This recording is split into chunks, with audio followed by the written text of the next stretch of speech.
Kucing merupakan antara haiwan peliharaan yang paling lazim di dunia. Ini kerana haiwan ini sangat comel, manja dan berperwatakan menarik.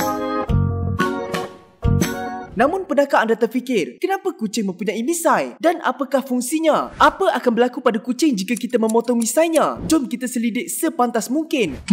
Misai kucing atau dikenali sebagai vibrissae adalah bulu sensitif yang tumbuh dalam pelbagai corak pada mulut dan beberapa bahagian badannya seperti bawah mata, telinga, rahang dan kaki hadapan. Bulu yang keras dan panjang ini berakar dari rongga folikel yang dimuatkan dengan saraf. Malah kepanjangan misai ini boleh dikatakan sama lebar dengan kucing. Misai ini adalah sensor bagi setiap kucing. Walaupun bahagian misai kucing diperbuat daripada keratin dan tidak mengandungi sebarang saraf, namun di setiap akar misai ini disambungkan kepada reseptor deria yang dipanggil proprioceptor. Memang sedia maklum penglihatan kucing adalah sangat teruk. Oleh itu misai-misai ini membantu kucing semasa berjalan dan mengesan halangan yang terdapat di jalannya. Korang boleh tengok video sepantas mungkin untuk mengetahui dengan lebih lanjut. Satu lagi fungsi penting misai ini adalah membantu kucing mengukur sama ada ia muat atau tidak untuk melalui sesuatu ruang. Misai kucing dikatakan mempunyai saiz yang sama dengan kelebaran badan kucing, maka ia secara semula jadinya menjadi pembaris bagi haiwan ini. Sebagai pemilik kucing, kadang-kadang mungkin kita rasa bahawa misai kucing kita terlalu panjang dan harus dipotong sedikit. Salah satu persoalan yang akan bermain di minda kita, adakah memotong misai kucing ini akan menyakitkan mereka? Jawapannya tidak. Ia tidak akan menyebabkan kesakitan atau pendarahan, tetapi anda harus elak dari melakukannya. Kenapa? Ini kerana kucing menggunakan misainya untuk memahami persekitarannya. Malah kucing anda juga tentu akan mengalami tekanan kerana tidak dapat menggunakan kebolehan semula jadinya.